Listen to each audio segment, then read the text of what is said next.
العزيز الجبار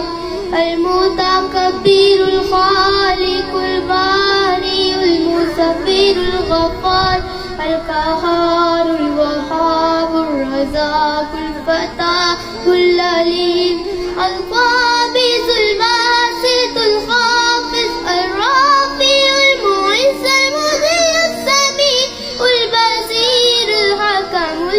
اللطيف الخبير الحليم العظيم الغفور الشكور العلي الكبير الحفيظ المكين الحسيب الجليل الكريم الرقيب